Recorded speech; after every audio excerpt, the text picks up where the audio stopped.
Hi, Lana here from Homeschool Soup. Thanks for joining me again. I'm glad to be here.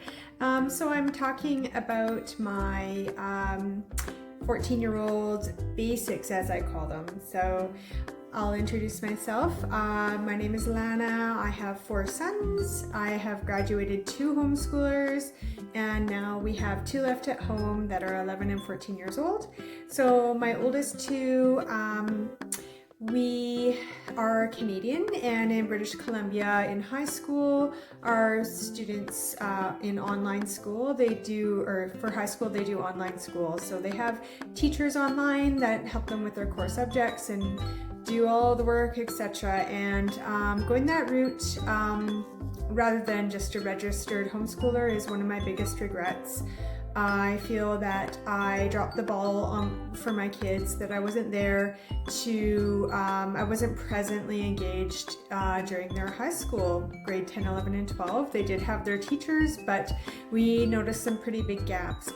Also, I feel that in the early years, through unschooling for a few years, I did not pour a strong foundation for my 2 oldest boys.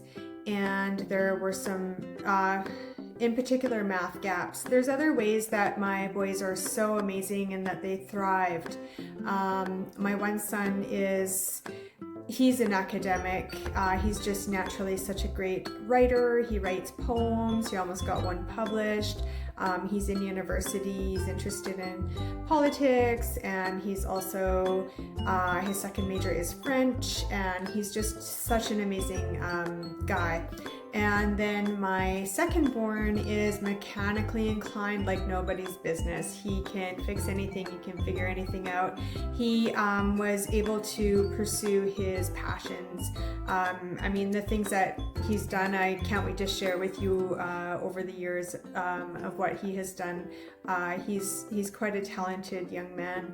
And so I'm very, very proud of them, but I do wish that I had provided a stronger foundation academically, particularly with math for those boys. So with my last 2 boys, we are doing it differently. We have transitioned to traditional schooling, basically, is what I call it.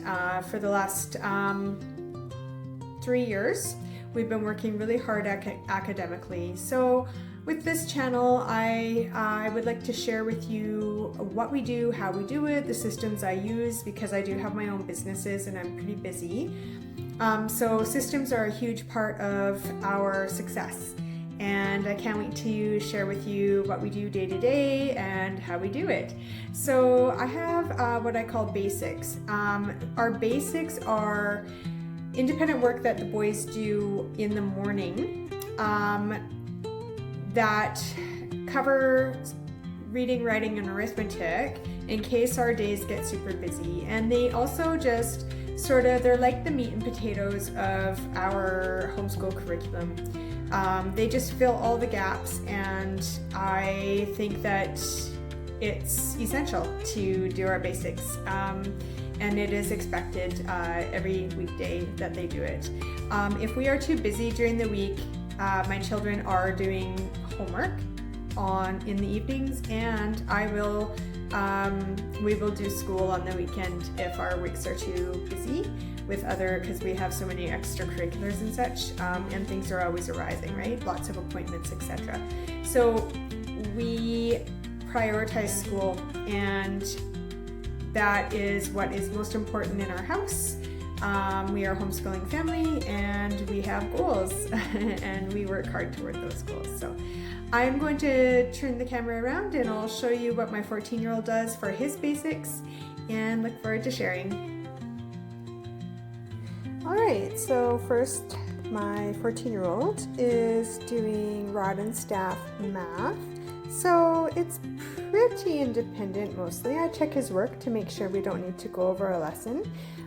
He is doing Math 6 to solidify these math facts, because the math that we were using over the years, we were using Math UC, and there were some gaps for us. So I've gone over to Rod and Staff because I was using it with my 11-year-old, and it's such a thorough program, and we've been super successful with it. So we have switched over my 14-year-old as well, and he is working toward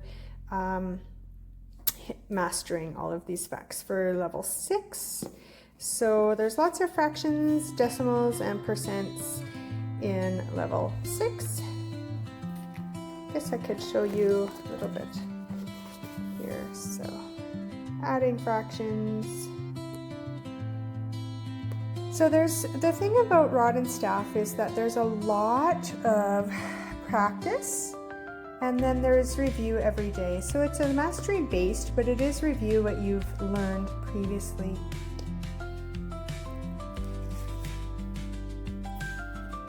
I'll do more thorough flip-throughs of rod and staff of all of their curriculum that we use, because I do find it really useful. Very good program. And so there's the review of the previous taught lessons.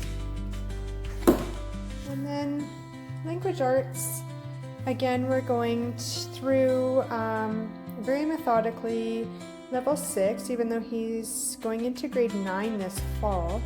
I find that their grammar is advanced, and we are just making sure that he has these facts down.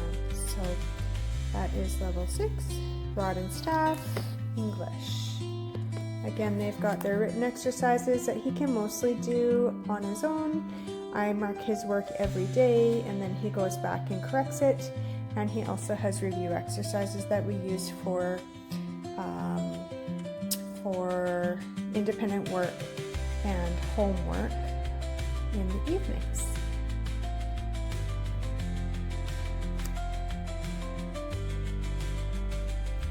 So yeah, it's just a really, really good, thorough program. And it is Christian based. Some diagramming. Yeah, so love that. Okay, so independently, as part of his basics, he also does rod and staff spelling, which again is sound and structure. So it's a phonics based, and it's really focusing on the phonics of the word and structure of words. Really thorough spelling teaching here. What I like about it too is that it's written in cursive, so I get him to answer in cursive as well, and it helps him to practice reading cursive and recognizing the letters. And then I have another spelling workout, spelling book that he does. There's just a few different exercises. We had some gaps in spelling, so making sure that we cover all those spelling facts. A little, writing a little short story with your list of words and proofreading, and some fun activities. Homonyms. And then we've got Wordly Wise for vocabulary, making sure that he's got all that vocabulary nailed. Even though it's only level 4, I do feel that Wordly Wise is it's awesome and it's advanced. So they've got their list of words every week, and then they have their definitions in the beginning of the week, and then different exercises each day. So I get him to do 2 pages each day of this.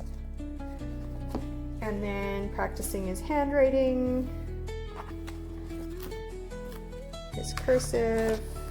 So we use the Good and the Beautiful handwriting, and it's lovely. My kids are quite proud of their cursive. And then they've got little activities that are kind of fun. And then just a little Spanish workbook that actually has been really great. I just found it on Amazon. And Thinking Kids, he's on the grade 1 to 3 Spanish. And so mostly numbers and the alphabet, parts of speech, expressions, days and months, and family and community terms. And it's coming along really well. I do need to find another Spanish curriculum to use with it. I'm hoping for something auditory where he can hear people speaking Spanish more. I just haven't, we were doing Latin and we've incorporated Spanish now, so I just haven't found that curriculum yet that I'm looking for.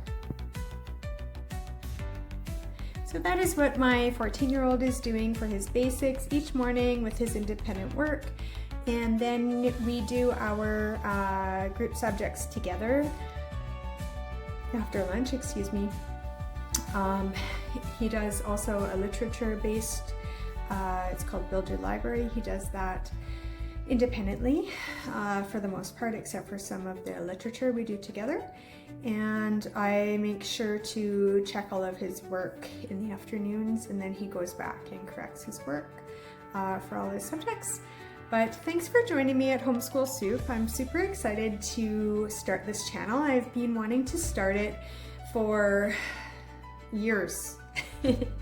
Years and years, and I was a little nervous to get online, and I was a little nervous to, you know, that I would have content that would be valuable. But I'm learning over the years that we all have something of value to share. So I'm just gonna go for it. I'm gonna share with you honestly about what we're doing, things that we've tried that didn't work for us, things that we would definitely try again in the future. It just wasn't quite the right time of life, or curriculum that has just like really worked out for us. And I do have to say I have some favorites, so I'm gonna have a video coming up in the next week or so about my favorite curriculum of all time, and I look forward to seeing you soon. Thanks for joining.